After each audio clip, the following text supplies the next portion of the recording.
How I closed my first real estate investment deal at 25 and made $42,000. Now, I know that sounds very gimmicky and very guru, but I swear this is a story that happened to me, and it actually started my entire real estate investment journey. You see, prior to that, I was slaving away doing residential real estate sales, and I wasn't really making that much money.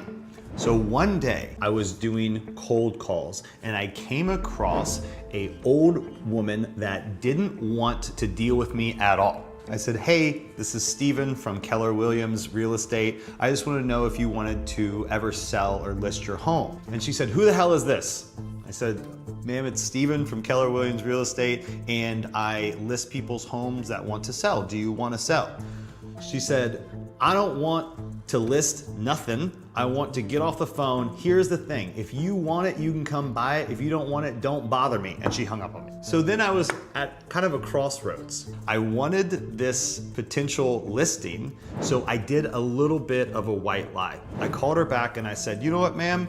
If you don't want to list it, I might be interested in buying it. Can I come see it? She said, don't waste my time. If you want to come see it, you can come see it in the next 2 hours. I said, oh gosh. So I had nothing else to do that day, and I got in my car, it's a Chevy Cobalt at the time, not super important, and I drove to the worst part of town that you can imagine.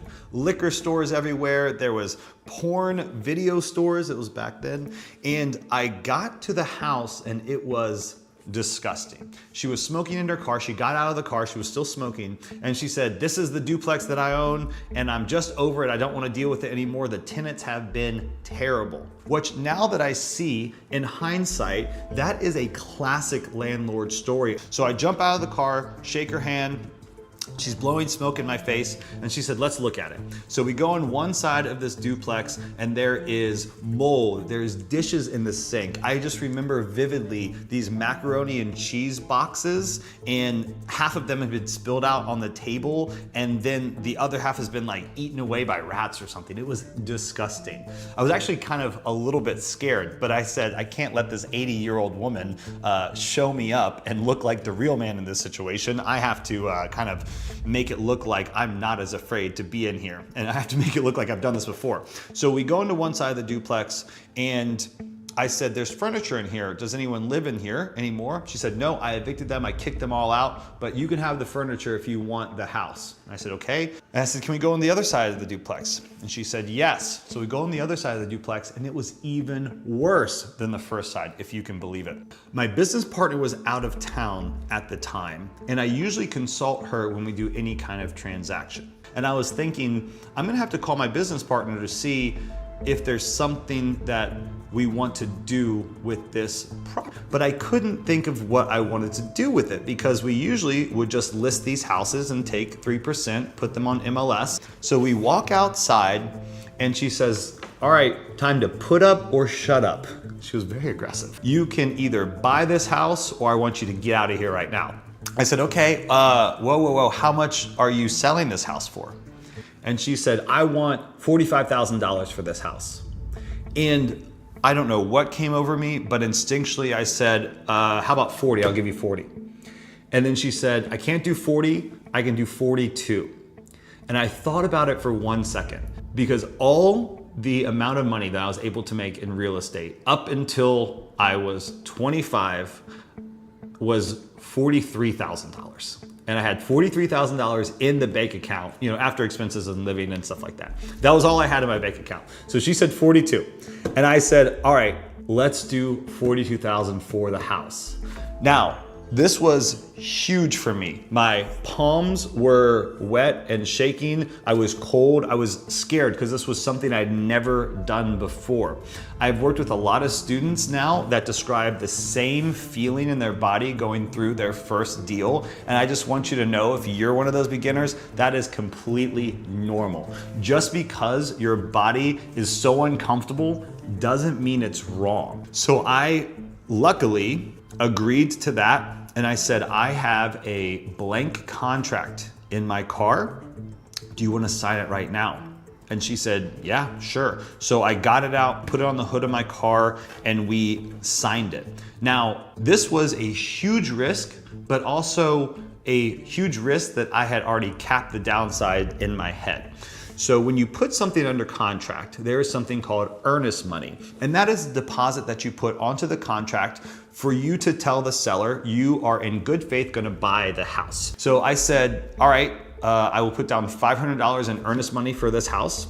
And she said, okay, that's perfect. Now the strategy there was if I decided that this was not a good deal, or if this was something that I wanted to walk away from, or if this is something that I didn't have the money for, then I was gonna be able to drop out of that deal and only lose $500. So even though my body was in panic mode and I was very nervous, I did know that my downside was capped, and the worst that could happen was I would lose $500. And she said, okay, you have 24 hours to deposit the $500, and I want to sell this house in 30 days. And I said, okay, I will buy it from you in 30 days. We wrote it into the contract and I left. And I called my business partner in the car and I said, hey, we just bought a $42,000 house. And she said, what are you talking about? I didn't agree to this. And I said, yeah, no, I know, but I feel like it's a good deal. So I ran to my office and I started to comp it out. Now, I was in real estate prior, so I had an idea of generally what houses in the neighborhood go for. But when you comp it out, what you look for is you look for 6 months to 1 year in the past what has already sold. So I was looking at other houses that were a duplex, that were 1,200 square feet. Now maybe it was like 1,100 square feet, it was tiny. And it was 1 bedroom and 1 bath on each side. And I told my business partner, I don't know the comps. What do you think the comps are? And she said, shit, I don't know the comps either. What do you wanna do? I said, let's take a risk, let's try it. We bought it in cash. I think I had like 500 or 600 bucks left over once I had bought the house that had to get me through, which was horrifying, but I was 25, what else was I gonna do? And so then we decided to do the easiest thing for us possible. So instead of fixing up this duplex, spending thousands of dollars to try to make it nicer, to then sell and try to get the highest price possible, we sacrificed that and probably a little bit of money in order to do speed. So what we did was the day we bought it, we decided we're not gonna do anything with this. We're just gonna take pictures and we're going to put it directly on the market for sale again that same day. I went over with my iPhone and took iPhone pictures of this house, like 6 or 7 of them, and then we immediately put it into MLS for sale. So I thought, what the hell, we don't have any comps, let's just go with our gut feeling about what this house might be worth. So we put it on the market for $85,000. I think it was $84,950 or something silly. And within that same day, we had about 10 showing requests. That told me 2 things. That told me that this will potentially sell very quickly, and it also told me that we were probably grossly undervaluing our property. But it doesn't matter, we had already made that decision.